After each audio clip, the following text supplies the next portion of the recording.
Hello and welcome to part 4 of Unpacking the World of Hedge Funds. We will be busting some myths and covering common misperceptions around hedge funds, hearing from industry specialists and experts. In an interview with Bradley Anthony, Managing Director of Fairtree Asset Management and Multi-Strategy Portfolio Manager, as well as Kurt van der Walt, Multi-Strategy Portfolio Manager and Risk Manager for Fairtree. We will be unpacking 4 questions, including one surprise question at the end. Let's begin. Are all hedge funds high-risk investments? I think the quick answer is no, but usually it's not as easy to just say yes or no to this kind of question. There's probably 2 ways to think about it. The first is all hedge funds are not homogeneous. So what do I mean by that? All hedge funds are not the same. In order to answer the question, I actually want to take a bit of a step back in terms of what is risk, what is investment risk, and how do you define that? And the second perspective is how do you define risk? Do you define it on an absolute basis or do you define it on a relative basis? If you define it on an absolute basis, what do I mean by that? Probably define it in terms of the volatility that it exhibits. So are hedge funds exhibiting high volatility or low volatility? Or do you look at it relative to other asset classes? Do you think about hedge funds relative to the equity market? Most hedge funds in South Africa, I don't know what percentage, but probably as high as 90%, would have volatility similar or lower to the South African equity market.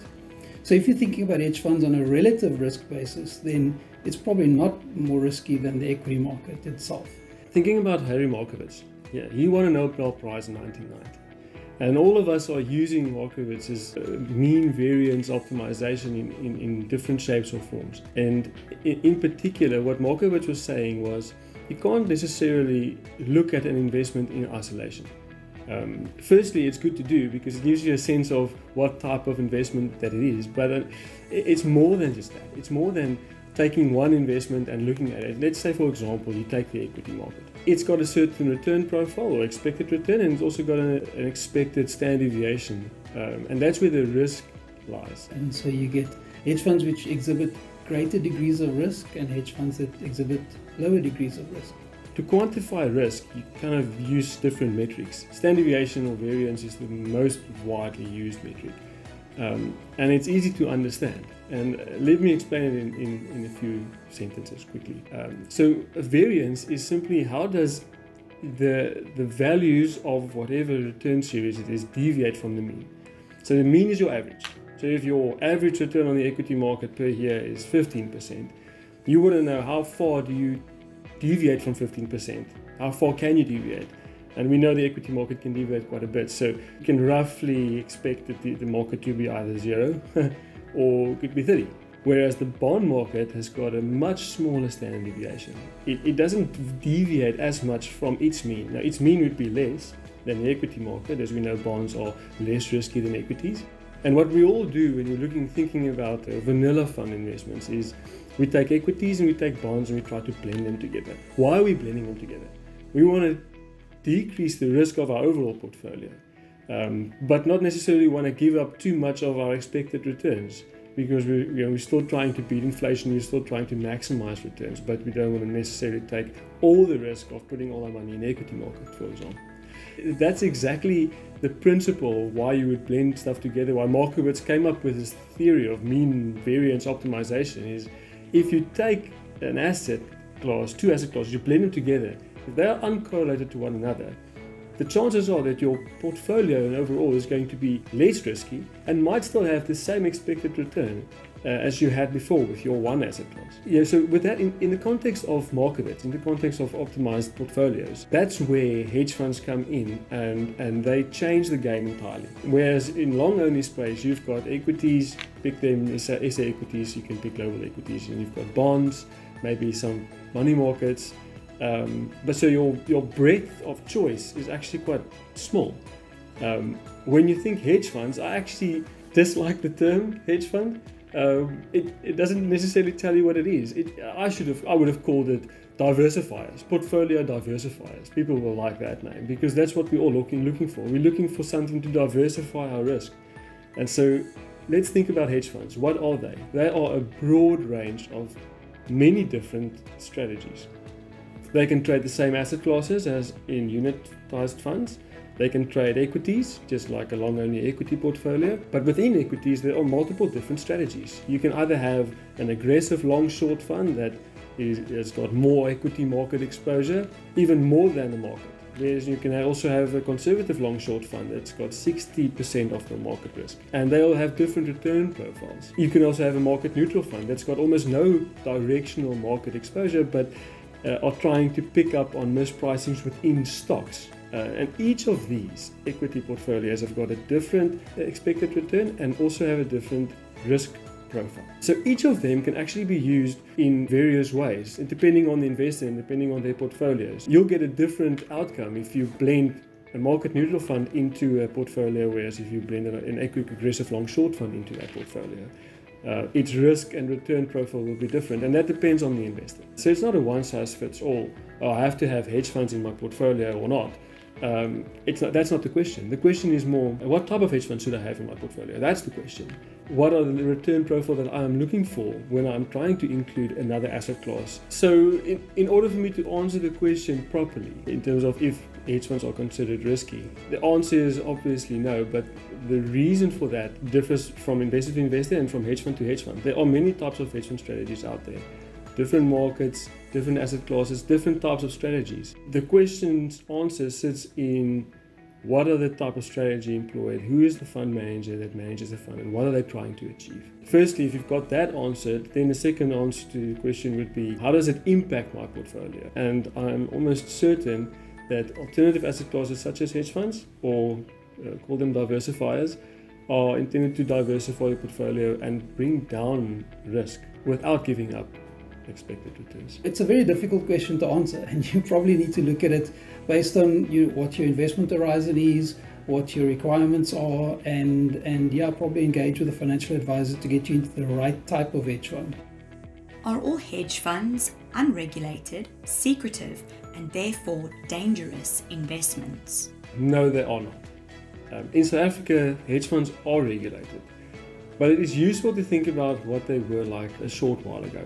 So the poster child for hedge funds sort of a decade or two ago was George Soros taking on the Bank of England that crippled the valuation of the British pound in the late 80s.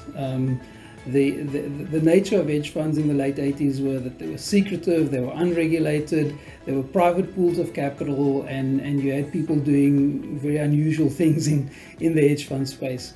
The market's moved on considerably since then. After the financial crisis in South Africa, we moved hedge funds from being unregulated to being regulated. They now fall firmly within the net of the Financial Services Conduct Authority. All hedge fund managers are regulated by the FSCA as well.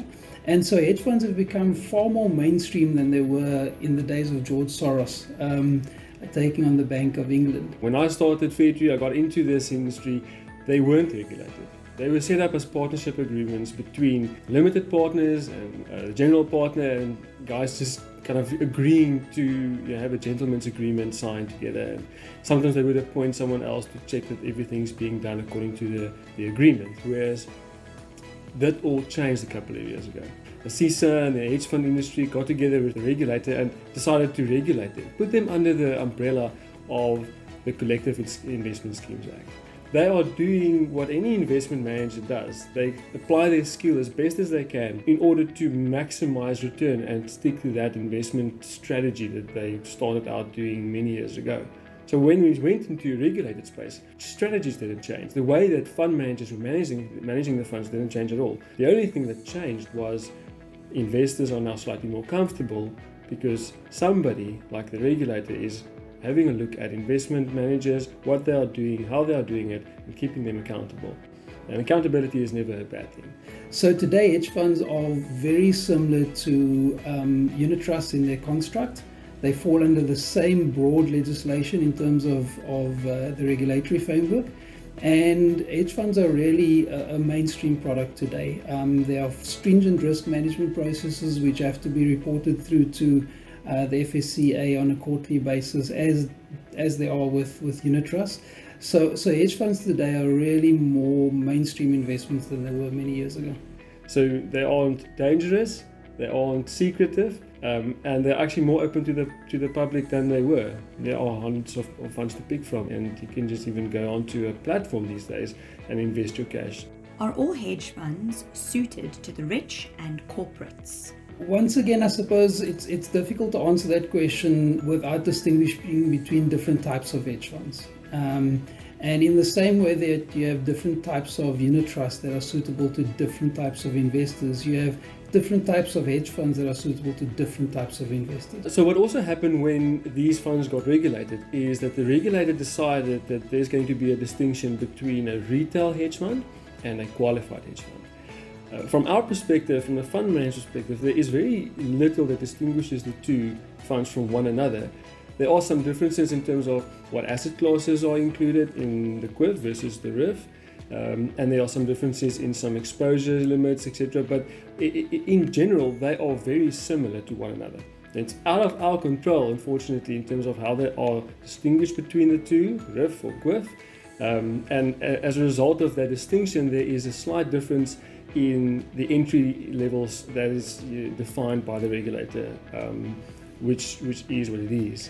The image of hedge funds being these highly risky investments where you have to invest large amounts of capital in order to get these outsized returns. That is not completely accurate.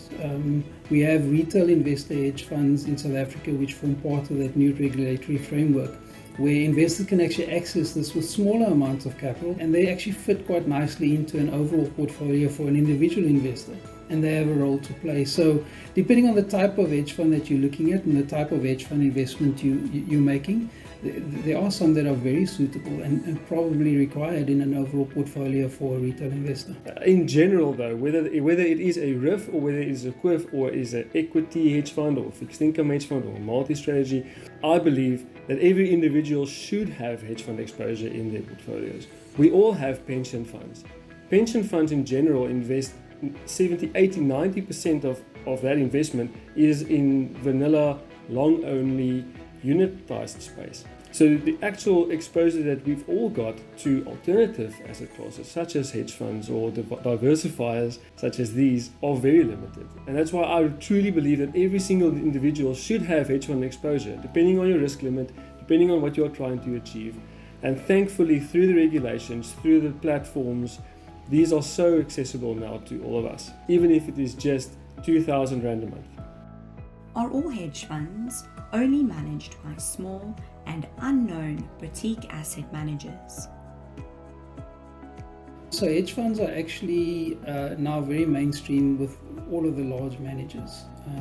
A number of the large managers have started to introduce hedge fund products into their entire product suite. And since they've become regulated, you've seen a number of the large traditional asset managers move from traditional unit trust into the hedge fund space, in addition to running those traditional unit trust products.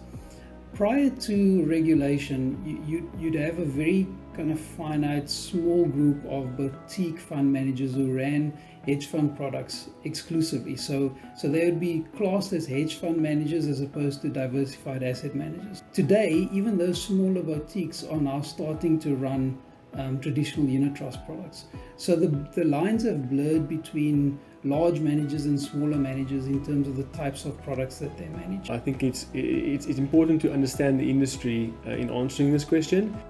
There are smaller fund managers that manage hedge fund assets, so yes. Hedge funds are only regulated for a couple of years now, which means it's actually very young relative to the long-only investment industry that's been around for a very long time and is very big in terms of assets under management. So what we find is there are many hedge fund managers who have honed their skills over years developing these strategies where they might be small in terms of personnel, but they could be big in terms of assets under management.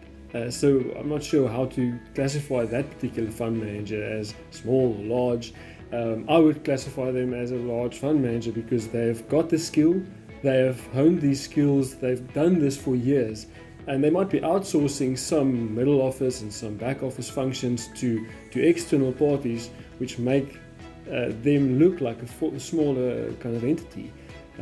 But they might not be small at all if you're thinking about other ways to evaluate them. In short, the answer is probably no. You have an industry which has matured quite significantly over the last couple of years, and as a result of that maturation, it's more defined within the space of a larger asset manager. There's only been a few years for people to hear about hedge funds, understand what they are, and basically just get comfortable and familiarize themselves with this asset class.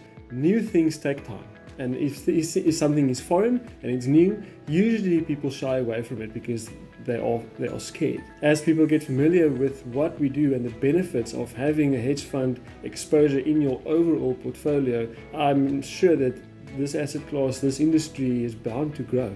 But there's one thing that's certainly not going to change is hedge funds aren't going to go away.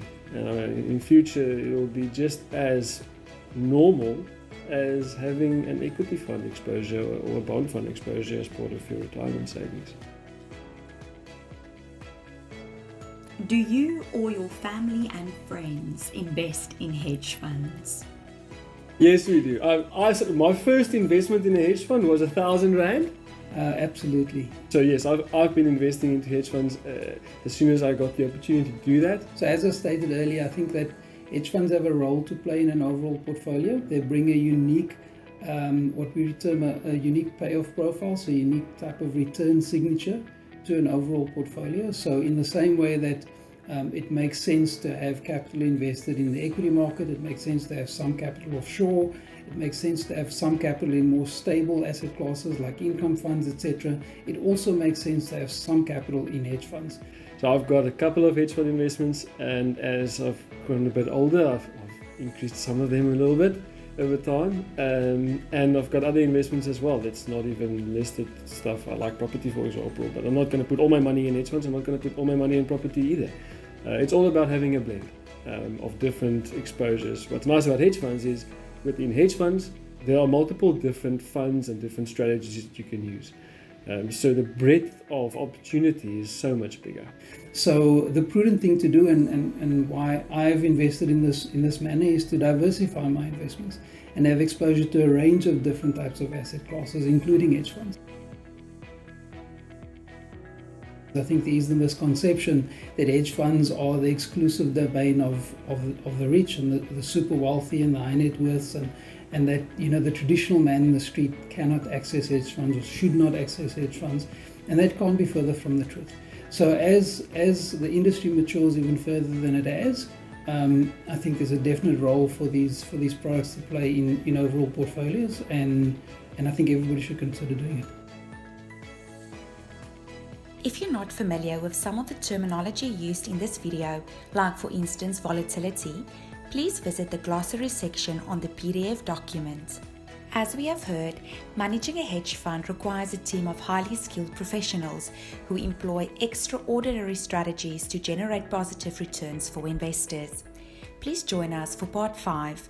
We will explore and explain the most common and relevant hedge fund strategies.